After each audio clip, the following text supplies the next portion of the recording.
buenas tardes, bienvenidos a una emisión más de su programa Societatis, un programa del Seminario de Sociología General y Jurídica. Agradecemos al doctor Raúl Contreras Bustamante, director de esta facultad, al doctor Ricardo Rojas Arévalo, secretario general, y al doctor Israel Sandoval Jiménez, secretario técnico de los cuerpos colegiados, por permitirnos este espacio para compartir con ustedes pues algunos temas de reflexión social y jurídica. Por supuesto también a Eduardo del canal Yus Multimedia y a todo el equipo del Seminario de Sociología General y Jurídica, quien dirige a la doctora Elsie Núñez Carpizo, y que bueno, por cuestiones de salud en este momento no nos acompaña, pero esperemos que pronto se recupere y siga en el festejo de sus 50 años de vida académica en esta facultad. En esta ocasión nos acompaña el doctor Yuri Pavón Romero, a quien le damos una cordial bienvenida y que bueno, nos va a compartir su experiencia en un tema que hoy pues es de mucha actualidad y que tiene que ver justamente con el papel de la Suprema Corte de Justicia de la Nación en el contexto actual. Bienvenido, doctor. Muchísimas gracias. Bueno, antes de comenzar propiamente con el tema, pues le cedo el uso de la palabra a Carlos para que nos dé una síntesis curricular del doctor. Por favor, Carlos. Gracias, Mr. Amparo.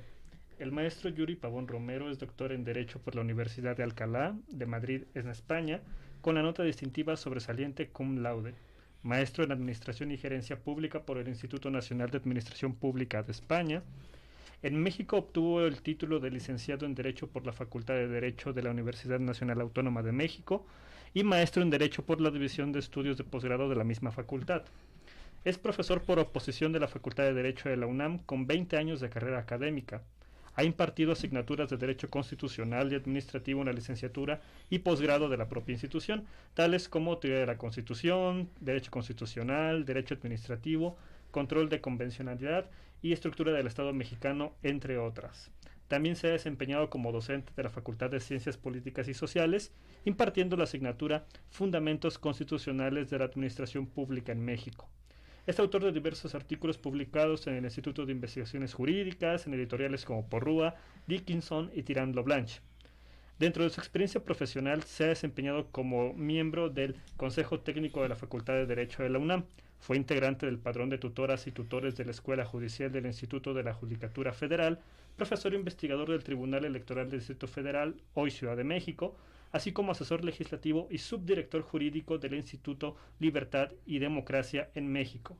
Asimismo, fue recipiendario de la Cátedra Extraordinaria Héctor González Uribe por el Consejo Técnico de la Facultad de Derecho de la UNAM y merecedor de la beca por parte de la Agencia Española de Cooperación Internacional, AESI. Bienvenido, maestro Yuri. Un placer, muchísimas gracias. Muy bien, bueno, para comenzar con el tema que hoy nos atañe y nos tiene aquí para compartir con ustedes, pues empezaríamos justamente con ubicar a la Suprema Corte de Justicia dentro de nuestra estructura jurídica y política. Entonces le preguntaría, maestro, ¿qué significa la Suprema Corte de Justicia de la Nación en nuestra estructura? Muchísimas gracias. La Suprema Corte de Justicia de la Nación, seguramente lo que voy a decir no va a ser grato para todos los constitucionalistas o no toda la Universidad de Constitucionalistas, aunque también estoy convencido que algunos me darán la razón. La Suprema Corte de Justicia de la Nación es el máximo tribunal de nuestro orden jurídico. Tiene su asidero constitucional especificado en el artículo 94 de la Constitución. De igual naturaleza, en visión legislativa, tiene su cabida en el artículo 1 de la Ley Orgánica del Poder Judicial de la Federación, porque se enuncia directamente, se reconoce como un órgano de naturaleza suprema y nadie puede negar que la Corte en el presente realiza funciones de plena constitucionalidad. Sin embargo, la Suprema Corte de Justicia de la Nación, aun cuando muchos tratadistas y desde luego los ministros de la Corte lo reconocen como un tribunal constitucional, yo difiero un poco al respecto, en el sentido en el que es necesario que para que un tribunal sea auténticamente de constitucionalidad, tiene que estar fuera del marco de la estricta legalidad.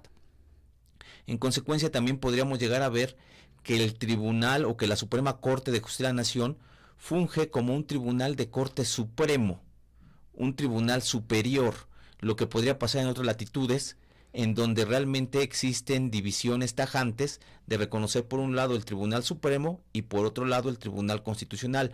La Corte juega un poco esa ambivalencia y por dicha razón no se le puede dar, por lo menos a mis ojos, esa concepción absoluta de ser un tribunal constitucional, porque sabemos que existen los amparos en revisión, Claro. la posibilidad de que la Corte atraiga condiciones que pueden ser llamativos, tanto por constitucionalidad o no, desde luego o no, y en consecuencia puede analizar consideraciones de legalidad, y ahí se difuminaría un poco esa característica plena de constitucionalidad.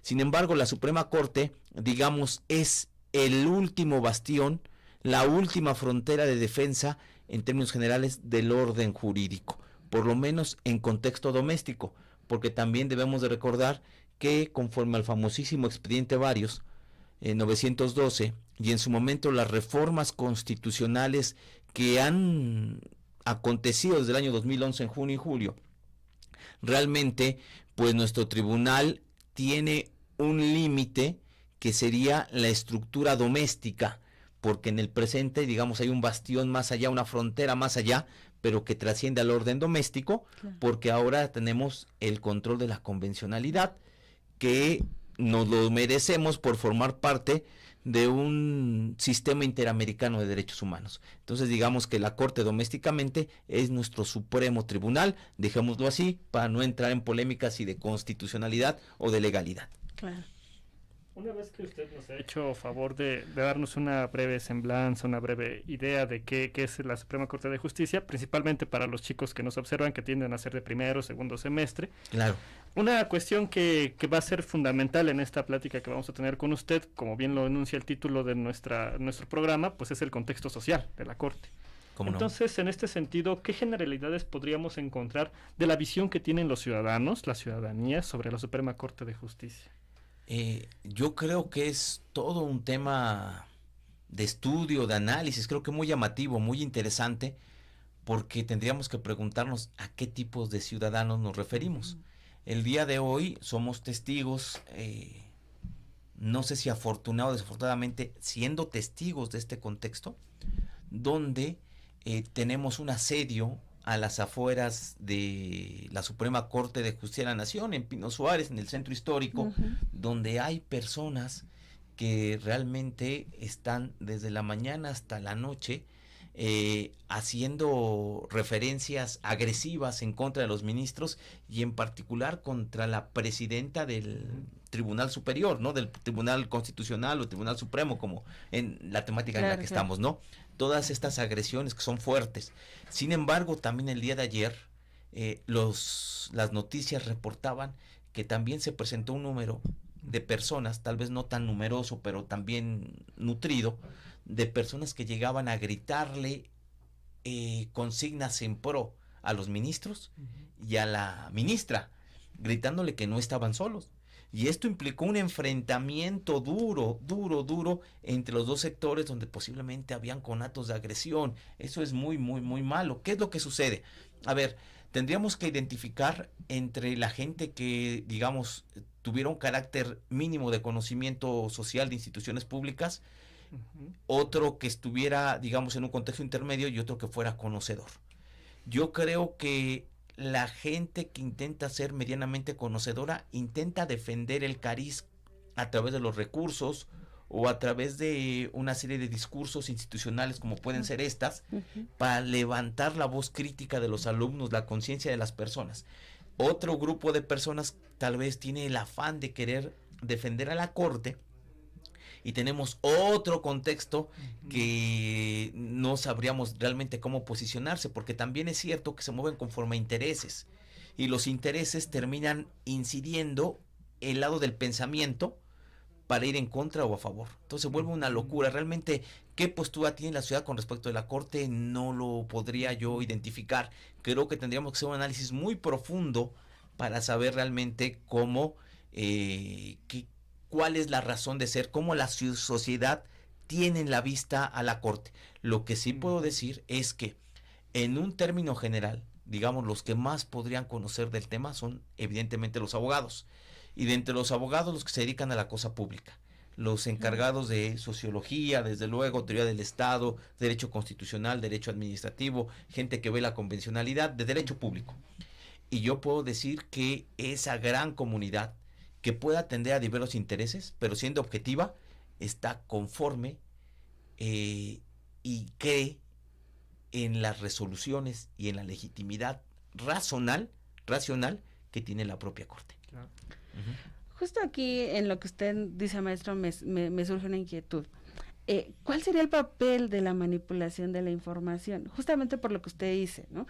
Es decir, encontraríamos expertos, ¿no? Expertos en derecho, en alguna profesión afín que pueda analizar esta situación y que diríamos, pues en principio hay esta responsabilidad crítica, ¿no? De ver críticamente justamente el papel de la Corte. Uh-huh. Pero también hay otro grupo en el que, bueno, por el contexto de nuestro país, en el que desafortunadamente pues casi la mitad de la población no sabe leer ni escribir, pues está atenta a lo que dice el discurso oficial, y voy a referirme así para hablar mal y pronto a lo que nos dicen en las mañaneras, ¿no? Claro. Es decir, este discurso que el presidente de cómo desde la perspectiva, yo diría muy subjetiva, pues hace esta transmisión de información respecto al papel que tendría la Suprema Corte. Entonces, pues al final pienso que sí se puede dar esta manipulación de información. Entonces, ¿cuál sería su opinión respecto a esta situación? Tendría que dividir, la pregunta es sumamente sugerente, sumamente interesante, y tendría que sugerir un momento particular o dos momentos particulares. Uno, que tendría que ser llamada la democracia constitucional. La democracia constitucional de la cual pues hay mucha obra escrita. Y la otra postura tendría que referirla a la ideologización de la Corte, o del contexto político, o de las leyes. Me explico. A ver, el tema de la democracia constitucional es el tema más representativo y más identificativo que podemos tener en el presente. ¿Por qué razón? A ver, cuando nosotros acudimos a las urnas, nosotros vamos a votar por un tipo de Estado. Claro. Ese tipo de Estado tiene más o menos un cariz de naturaleza política y jurídica. Si uno va, voy a poner ejemplos burdos, pero si uno va y decide tener aborto, o decide fumar marihuana, pues uno sabe por quién tiene que votar. ¿Estamos de acuerdo?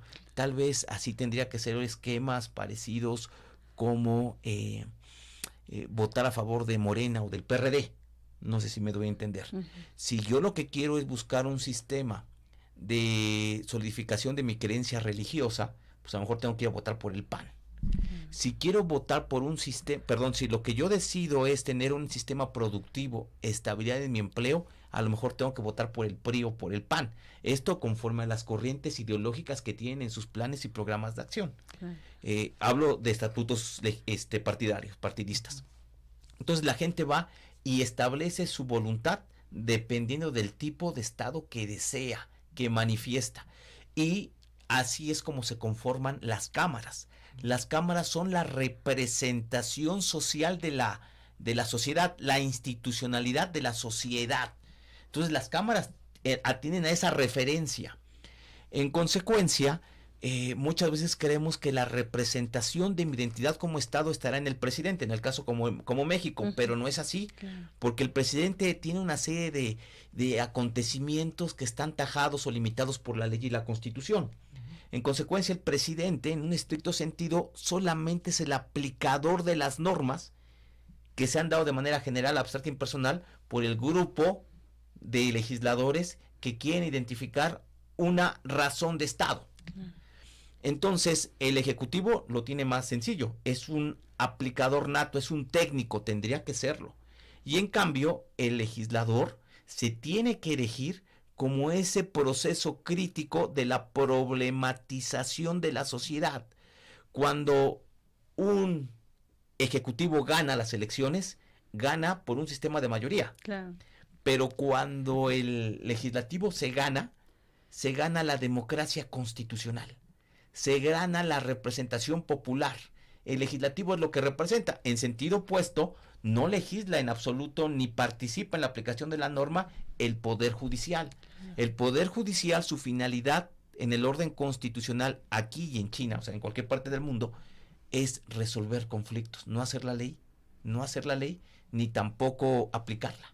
O sea, aplican las leyes procesales, eso es natural, porque tiene que resolver conflictos. Claro. Pero en sí, realmente, quien da el carisma es el contexto legislativo. ¿Qué es lo que sucede? Lo que sucede después es que nosotros vivimos un contexto muy interesante, derivado de que tenemos que dividir nuestra realidad como país a razón del año del 97 con Ernesto Zedillo, cuando por primera vez en la historia de México se pierde por parte del partido del presidente las mayorías en las cámaras respectivas. Fenómeno que nunca se volvió a vivir, ni siquiera con Fox, que ganó democráticamente con el cambio, ni siquiera con Peña Nieto, que hizo el llamado Pacto por México. Ni siquiera con ellos tuvieron mayoría, pero sí la tuvo en el primer lapso el presidente de la República, lo cual le daba un poder absoluto prácticamente para modificar las leyes, y entonces su proyecto de Estado, su proyecto de idea y sus proyectos de constituciones también casi estaban absolutamente compenetrados, porque diputados tuvieron una mayoría que por sí mismo podían cambiar la Constitución, en Senado no, pero les faltaban muy pocos. En consecuencia, esos pueden terminar cambiando, y entonces imagínense el cambio de posición que tiene el presidente antes, en su primer periodo, sus primeros 3 años, y el cambio que tiene en su segundo periodo, en sus últimos 3 años, donde ya no tiene esa capacidad normativa de modificar la ley y la Constitución tan sencillamente como lo tuvo en su primer lapso. Claro. Entonces, ese es un choque que tiene. El primer punto. El segundo punto es la ideologización. Y ahorita me estoy acordando de un artículo que escribe, que se llama La ideología en el derecho, algo así se llama. En un rato más mandaré el nombre completo del artículo para que se pueda subir a las redes. El escritor es aquel importante filósofo español Elías Díaz. Y Elías Díaz refiere lo siguiente: la ideología implica siempre un interés, digamos, moral de quien lo emite. O sea, intenta jugar con la moralidad. Otra regla de la ideologización es dividir los sectores en 2 partes, para que las partes, en comento, se enfrenten y estén luchando todo el tiempo. Tercero, particularizar los actos y manejarlos como que fuera la generalidad de todas las cosas. ¿Y qué es lo que genera? Simplemente distorsiones a la realidad. ¿Qué es lo que buscan? Yo creo simplemente una cuestión de juego de intereses. ¿Para qué? Pues la verdad es que eso no me queda muy claro. Yo quiero pensar que, como diría Sabater, para perpetuarse en la historia, ¿no? Para ser inmortal. Yo creo que es más esa intención, porque nosotros podemos ver cualquier indicador demográfico, social, de seguridad, de Estado de Derecho, de economía, y vamos mal. O sea, el país no va bien. Claro. Y sin embargo, parece que siguen empeñados con una cierta línea, porque es la que vende, porque es la que a lo mejor puede trascenderlos a la historia, porque a lo mejor es lo que buscan o lo que pretenden. Claro, claro, y lo que usted dice en este último caso específicamente, pues lo podremos ver referido a estas manifestaciones que existen afuera de la Suprema Corte de Justicia, ¿no? Es decir, cómo justamente a partir de este discurso que se perpetúa, o de estas ideas, o de estas, tratar de justificar justamente el poder que en este momento se tiene, pues está manejando la información en ese sentido. Entonces, ¿cuál sería la razón de las manifestaciones? Es decir, ¿realmente existiría porque hay un interés verdadero, o porque al final hay un interés propio, un interés particular? Y que justamente sacaríamos a colación el tema del gobernador que convocó a manifestarse afuera de la Suprema Corte de Justicia. ¿Cuál sería la opinión en este sentido, maestro? Yo creo que aquí hay un tema perverso. Yo escuchaba a algunos legisladores veracruzanos donde les comentaban quién convoca, y ellos, los legisladores, decían pues el pueblo. Bueno, pero materialmente ¿quién convoca? Bueno, pues nosotros como legisladores. ¿Y dónde está el desplegado de la convocatoria? Claro. Pero bueno, para nadie es un secreto que los legisladores en su individualidad, o el propio gobernador de Veracruz, emite comunicados por Twitter que, si bien es cierto no son institucionalizados, sí tiene una representación auténtica de su persona, que no lo puede negar, donde dice: voy a ir a la Suprema Corte a hacer una demanda del pueblo contra una corte de naturaleza neoliberal. Es decir, le adjetivan a la Suprema Corte características que no tendría que ser, claro, porque la Corte tiene que actuar de una manera objetiva, sin pasiones y atendiendo a las normas y al derecho. Claro. A las normas y al derecho. Es decir, el ámbito positivo y el ámbito del iusracionalismo tendrían que imperar en la Corte para poder emitir una resolución, no pasiones, Claro. no intereses. Sin embargo, estamos notando realmente que hay una especie como de manipulación. Vuelvo a repetir un poco lo que decía hace un rato de Elías Díaz, donde específicamente lo que se marca es: secciono la realidad, coloco lo que me conviene y lo manejo como generalidad. Claro. Y en consecuencia divido a los sectores. Los sectores divididos son convenientes para un sistema estatal. Claro. ¿Por qué? Porque entonces se pelean ellos por distracciones y yo puedo seguir mi línea conductual para poder establecerme en lo que a mí me compete, en lo que a mí me conviene. Claro, Ujú. por supuesto. Justamente, pues ahora que mencionaba un poco sobre este contexto, digamos, de las manifestaciones y que citaba al filósofo y sociólogo Elías Díaz, que me parece muy pertinente, ¿no? Porque pues Elías Díaz incluso hace bastantes estudios del Estado de Derecho, ¿no? Se mete un poquito en este ámbito jurídico, entonces me parece que viene muy bien a efecto de ilustrar cómo vamos a entender la situación Gracias. actual que nos mencionaba. Pues diríamos, ¿cuál es el contexto jurisdiccional en el que se encuentra el que se ha denominado, y siempre lo ponen entre comillas, Plan B? Y que, bueno, ahora pasaría a ser un Plan C de parte del presidente, ¿no? Viene toda esta parte, principalmente por las elecciones que, bueno, están venideras. Claro que sí. Plan B y plan C. Es interesante, a ver, en su momento, las estructuras, digamos, oficialistas remiten una serie de iniciativas que van tendientes a regular el marco electoral. El plan B va específicamente con un fin electoral. Lo que sucede es que se emite un plan B y el plan B a su vez se divide en dos marcajes, o está dividido ahorita en dos marcajes de leyes. Uno que ya fue analizado y otro que está por analizarse. Como fue aprobado por el legislativo a través de sus dos cámaras, a través de modificaciones legales, pues evidentemente, digamos, sería norma aprobada. Ya puede ser objeto de control por parte del Poder Judicial. Claro. El Poder Judicial tiene esta facultad de poder opinar sobre las disposiciones normativas, pero no porque sea un capricho de la Corte, sino porque es un mandato constitucional que se instauró en la reforma de 1994 sobre la fracción segunda del artículo 105 de la Constitución. Con esta gran reforma, la Corte puede controlar normas generales, que es una disposición normativa absolutamente de todos los países, digamos, occidentales democráticos. No es que la Corte intente entrometerse o trabajar sobre las disposiciones legislativas o abrogar labores legislativas, tal como lo expresó en sus comunicados la Consejería Jurídica del Ejecutivo Federal.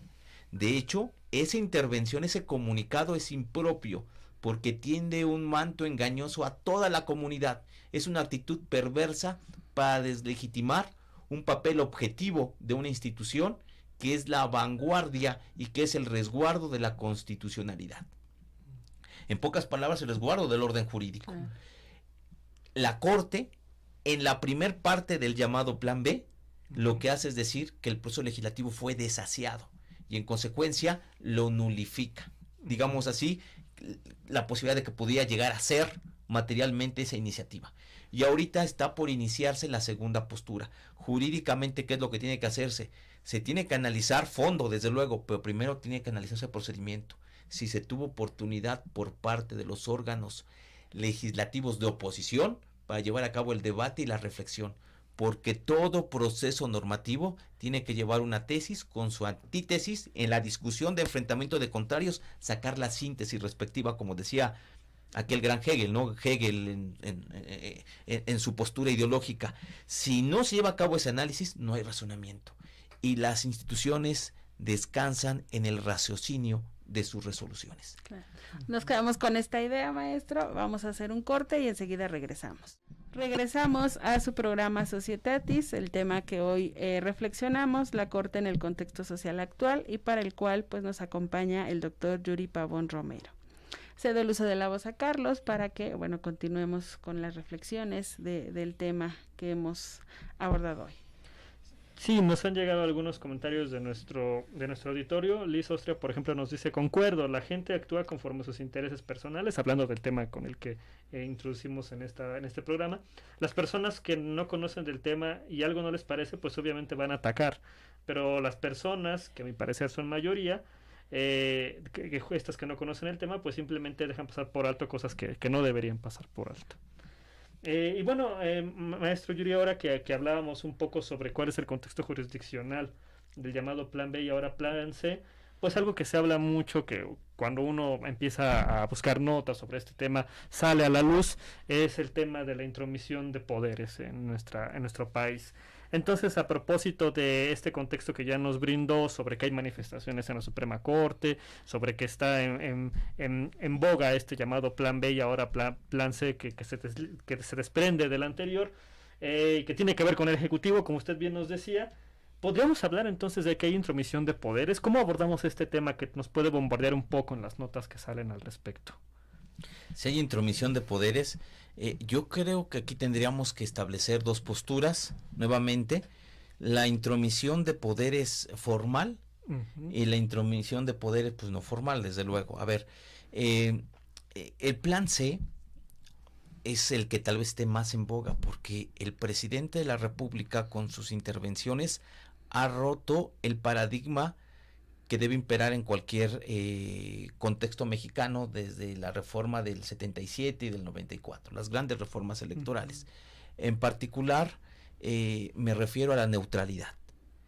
El poder ejecutivo no puede hacer un llamado al voto, claro, ni en tiempo electoral, ni incluso antes, porque entonces se correría el riesgo de mandar una predisposición utilizando todo su aparato institucional a favor de la población, para que se vote en un determinado sentido. Entonces ya va distorsionando la voluntad auténtica, va distorsionando esa voluntad. ¿Por qué? Porque el Plan C ya lo manifestó el presidente de la República, y el Plan C es: vamos a ganar el Congreso. Como no puedo modificar la Constitución, por las razones que comentaba hace unos momentos, el presidente de la República dice: como no puedo modificar la Constitución porque mi estructura legislativa se transformó a razón de las elecciones intermedias, lo que les invito es: volvamos a ganar el Congreso en su totalidad. Salgan todos a votar por el partido político que implica mi movimiento. Directamente lo habla. Ese es el Plan C. El Plan C es: todos salgamos a votar. Yo rompo la esquemática de la neutralidad electoral, rompo el equilibrio de competencias para que desde ahorita todos salgan a votar. Y realmente se está encuadrando, manifestando actos proselitistas en un periodo que no es de campaña. Sí, claro. Es un acto anticipadísimo, desde luego. Entonces, ahí está interviniendo. Esta función lo que intenta es: si yo puedo ganar la gran mayoría de todos los escaños y las curules que estén en mi disposición para el año 2024, entonces tendré capacidad de tener la mayoría que exige el 135 para modificar la Constitución, mi mayoría calificada. Claro. Y en consecuencia yo puedo disponer sin ningún tipo de límite ese poder iniciativo de ley que tengo yo, presidente de la República. Entonces se vuelve un tema ahí absoluto, porque lo que estamos viendo no es otra cosa más que la cooptación de un poder legislativo por parte del Ejecutivo. Claro. Y recordemos de que si algo nos legó el sistema francés, el liberalismo francés, el liberalismo constitucional, fue que nunca dos poderes podrían estar en una sola persona, y mucho menos el legislativo en el ejecutivo. Y cuando tú mandas la instrucción, cuando el presidente se llena de lujo al decir no le mueva ni una coma, lo que está diciendo es: mis legisladores, que son la mayoría, que son los que tienen la capacidad para poder modificar la norma, hacen lo que yo les indique. El Ejecutivo manda sobre el Legislativo en un área que tendría que ser absolutamente neutra, separada, no inmiscuirse, porque el Ejecutivo está para aplicar la ley, generar políticas públicas, representar al Estado por su propia calidad, mas no así para dictar disposiciones generales, abstractas e impersonales. La labor del Ejecutivo en términos generales es concreta, declarativa y personal. Se está entrometiendo y está pisoteando esa división de poderes de la cual nos hablaba el artículo 49 de la Constitución y que descansa en las ideas filosóficas, sociológicas, políticas de John Locke y Montesquieu. Entonces, lo que hace simple y sencillamente es llevar a cabo una intromisión. Ahora, hay intromisiones, también podemos llamarlas de naturaleza informal, como sería esta, pero a futuro, cuando el presidente de la República manda las iniciativas y saben que tienen que ser discutidas, ¿estamos de acuerdo? Si son del presidente tienen que ser discutidas. Pues, por ejemplo, podemos ver lo que pasó en el Plan B o en las últimas sesiones del Senado. Le dice a un legislador, preséntala tú, porque la ley determina que toda iniciativa que mande el presidente de la República tiene que ser discutida con primera lectura. Aquí lo que hacen es obviar los trámites, haciendo una labor, digamos, perversa de engaño legislativo para que lo presente el legislador y no el presidente, aunque la iniciativa sea del presidente, para que entonces pueda entrar al estudio y saltarse, digamos, los obstáculos legales. Entonces, claro que podemos ver en todo momento una intervención que no tendría que ser así, porque volvemos a ver cómo el Ejecutivo interviene en labores que no tendrían que ser, son generales. Con la labor también que el presidente de la República dice, a través de su consejería jurídica, al momento en el cual la Corte inaplica las leyes, lo que se está generando es que la Corte legisle.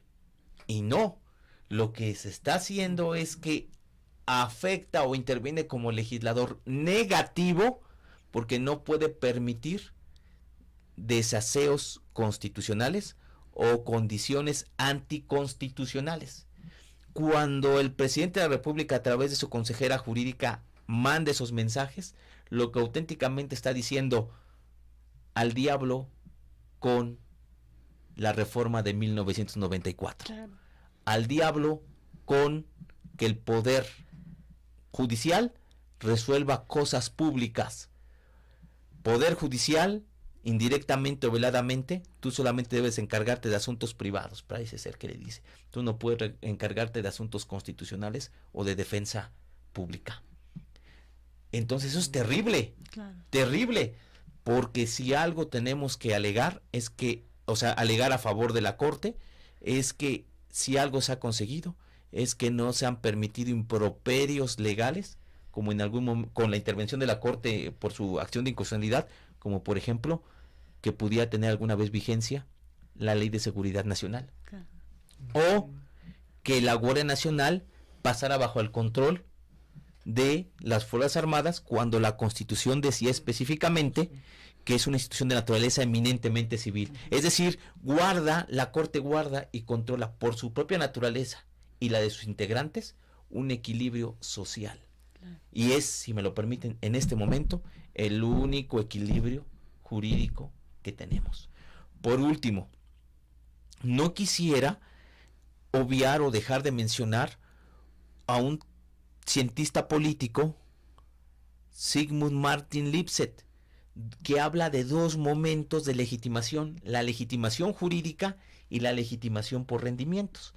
La legitimación jurídica es aquella que permite que yo pueda establecerme en el poder, digámoslo así, porque he cumplido los requisitos que me exige la norma. En este caso, tener más votos que ningún otro. Pero la legitimación por rendimientos es lo que se vive, es lo que se sufre. Y la legitimación por rendimientos no va bien. Entonces, cuando no tienes una buena legitimación por rendimientos, solamente quedan dos cosas para poderte legitimar: la distracción o la fuerza. Y ahorita estamos en un proceso de distracción, evidentemente. Vuelvo a recordar Elías Díaz, lo que se genera es establecer una segmentación entre dos bandos o más, entre más bandos más interesante, y mientras tanto yo me dedico a mi plan de acción, que consiste en mis intereses. Claro. Y no estaríamos como a la vieja usanza, maestro, o sea, me viene como esa idea de decir, pues sí, obviamente si vemos la historia de México, pues las instituciones se han ido fortaleciendo progresivamente, pero en el contexto actual no, sería un verdadero atentado justamente a esas instituciones que pues años de historia han costado a esta sociedad, a esta estructura construir, y que ahora pues nada más por, yo diría, y a lo mejor sería un poco temerario, como dice, por capricho, ¿no? Nada más porque me gusta o no me gusta, o hoy amanecí de un ánimo y mañana de otro, no lo sé, siento que sí, realmente sería un verdadero atentado a estas instituciones que sostienen todavía nuestra estructura. Y pues incluso pensaría un poco más allá, usted me dirá, pues al Estado de Derecho, ¿no? Es decir, la construcción de nuestro Estado de Derecho pues está como en la cuerda floja, ¿no? Porque bueno, aparte de lo que ahorita nos dice de la división de poderes que funciona como tradicionalmente en la teoría se dice, ¿no? Estos pesos y contrapesos, y que ahora pues ahí la Suprema Corte está tratando de ejercer su papel bajo esta perspectiva, y bueno, aunado a otras situaciones, ¿no? El cumplimiento de las leyes, el respeto a los derechos humanos. Con ese contexto, ¿no realmente sería un atentado a esto? Sin lugar a dudas, yo creo que sí. Siempre he tenido yo un debate, pero no es mío, sino es una reflexión propia que genero en razón de que sé que hay varias personas que piensan lo mismo que yo. En específico sobre un tema concreto. Es cuando el poder, ¿cuándo termina la Revolución Mexicana? No lo sabemos, no lo tenemos claro. La Revolución Mexicana no tiene una forma clara en la cual puede terminar o marcar esa terminación.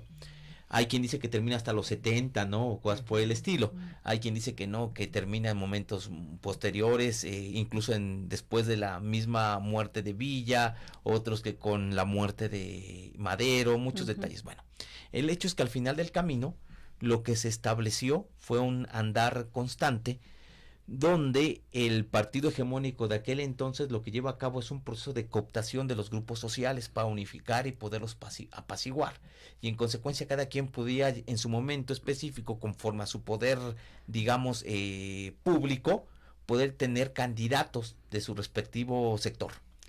Así es como se apacigua el México bronco de esos contextos, pero también es como adquiere gran poder el Partido Revolucionario Institucional, porque todos estaban afiliados a esa estructura. Tal vez es una condición triste, pero también fue una condición natural que nos llevó a establecer poco a poco un sistema de oposición, un sistema de tejido social, un sistema de tejido institucional. Hoy en día llegan otro gobierno con una cierta representación, queriendo, yo creo, tener el poder absoluto que se tuvo en algún momento. Y en consecuencia lo que hacen es reclamar el sistema de mayorías, aun cuando hay oposición garantizada con los diputados plurinominales. Claro. ¿Estamos de acuerdo? Aun cuando hay oposición garantizada. No obstante, el presidente parece que añora ese contexto de poder absoluto, sí. Y ello implica que se rompan principios específicos, porque entonces yo atento contra la progresividad, es decir, ya el judicial ya no puede controlar las leyes, por así decirlo. Entonces me retrotraigo, le quito esa facultad, por decirlo así. Ya no tienen que ser técnicos reconocidos los que van a estar en la corte, entonces ahora los voy a someter a votación. Entonces pierde seguridad, certeza jurídica, tutela judicial efectiva, y no solamente vas en contra de los mandatos constitucionales, sino también con el pacto interamericano. Entonces implícitamente sí se dañan derechos humanos, seguridad jurídica, Estado de Derecho. Y cuando un Estado de Derecho está vulnerado, solamente hay dos polos: o la anarquía o el absolutismo. Ahí sabremos a cuál de los dos lados nos vamos a ir si no defendemos nuestra institucionalidad. Claro. Una última pregunta, Carlos, todavía tenemos en estos 5 minutos antes de dar el cierre. Pues un poco igual en el contexto de los alumnos que nos hacen favor de su atención en este programa, el público en general, que bueno, no específicamente es conocedor de las normas jurídicas como nosotros que estamos en la carrera. Una última pregunta que podría ser: ¿qué canales de información nos recomienda, maestro Yuri Pavón, que podríamos decir más idóneos para llegarnos de las últimas noticias sobre este caso, que bueno, pues se va a seguir hablando, ¿no?, en los próximos días, semanas? Hombre, qué tema tan interesante. Evidentemente, uno si se va a posicionar sobre un tema, tiene que conocer las posturas a favor y en contra, Claro. desde luego. Tenemos, creo que un tema no agradable, porque estamos viendo, por ejemplo, que en Canal 11 se empiezan a emitir comentarios a favor de la postura de la Consejería Jurídica, lo que comentábamos hace unos momentos, y eso termina siendo grave porque están ocupando una estructura, un canal específico para no manifestar ideas neutras, Claro. o que puedan nutrir o que puedan formar un criterio, sino literalmente tendenciosas.